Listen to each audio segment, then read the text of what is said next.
Hello, my Wahi Pana is on the island of Hawaii in the district of Kona, and it is actually two ahupua'as called Kaloko and Honokōhau.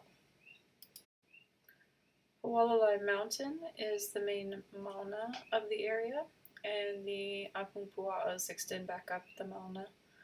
This marks the park boundaries on this map. It is a national park surrounding the coastal areas. Here we see a map of the trails. So Kaloko Fish Pond is the northernmost fish pond. The small ponds and the Queen's Bath are Inkia-line ponds. Aimakapa Fish Pond is kind of in the middle of the park, and then Aiopeo Fish Trap is to the south, and there's also a heiau there. The word Kaloko literally means the pond, and so that is one of the names of the ahupua'a. And this is a fish pond created by the Hawaiians that lived here. They built a huge wall out of lava rock to separate this low coastal area from the rest of the ocean, and included a fish gate. This channel has two gates so that when the high tide comes in, the fish come in, and then as the tide goes out, they drop the gates. Ua lehu lehu a mano mano, ka ikena a ka Hawaii. Great and numerous is the knowledge of the Hawaiians, was the meaning of that olelo no iao. And that is exemplified here in the ingenuity shown in constructing this fish pond, as well as a wall that can handle the rough surf break of this area, which is completely open to the sea. Spirit of Honokōhau is the mo'olelo I'm going to share. Our voices around the fire spoke in soft harmony, bound to the spirit of Honokōhau, to our kupuna, who settled in the sacredness of the living honua. We walked the trails again with our words, Mauka Makai across our history, built upon the a'a, past the stone planters where our culture grew. Our thoughts filled the ponds at high tide. Through the makaha they flowed into our heritage, born between land and sea, secured by the kuapa'a. We found strength upon the heiau. In every pore of each stone, buried beneath the grave mounds, was the life we worshipped. To the spirit of Honokōhau we offered ourselves. As burning embers lit the night, we made our beds of sand. The oli was sung and danced below the shooting stars. Kanaka Leo Lui would wake us and guide our boats to sea.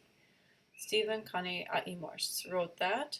He was one of the Hawaiian elders who was part of the kupuna who made up the management plan for the park for both ahupua'a of Kaloko and Honokōhau.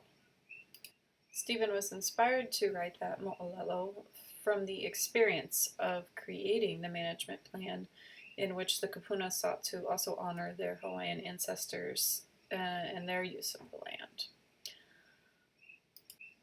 Moving forward, I want to talk about some of the other water sources, which were brackish water or Inkia-line ponds here in the Kaloko-Honokōhau apua'a.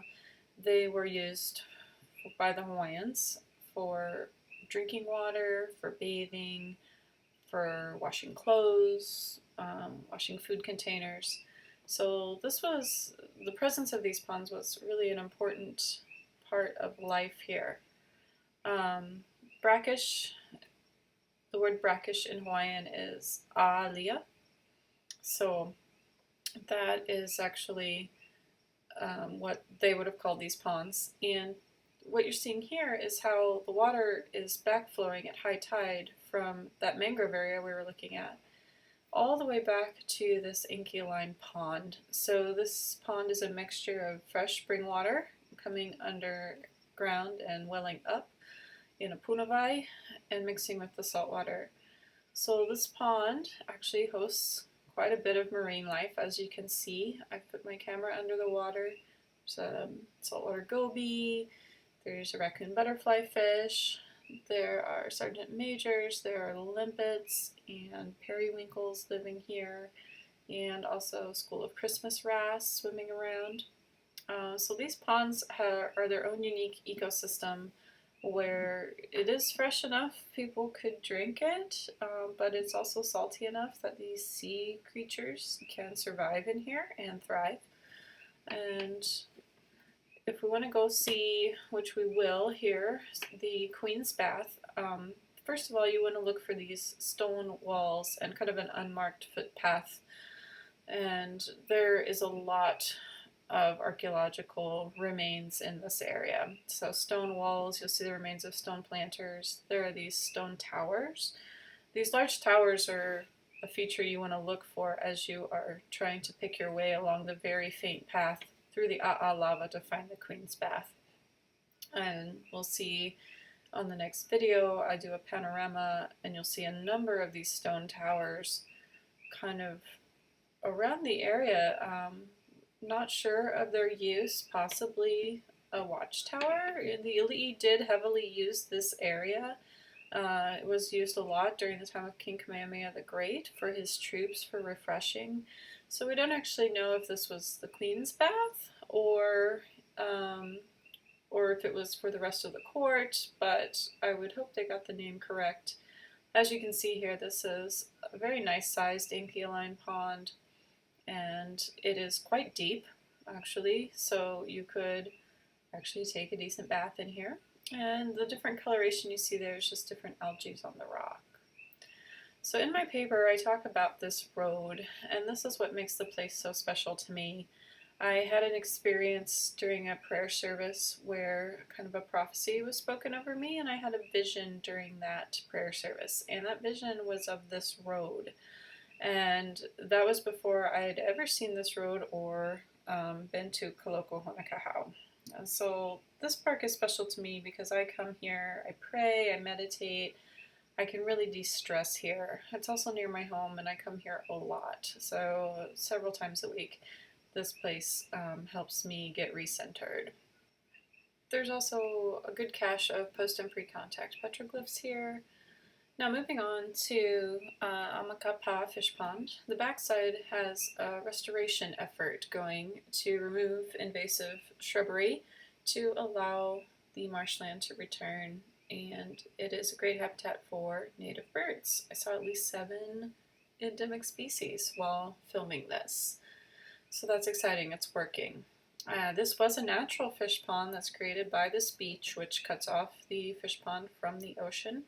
However, Hawaiians did add a fish gate to it, so they used what was here and then improved it to help their fishing abilities. And IOPL fish trap is another very ingenious innovation the Hawaiians did. You can see the remains of a wall there.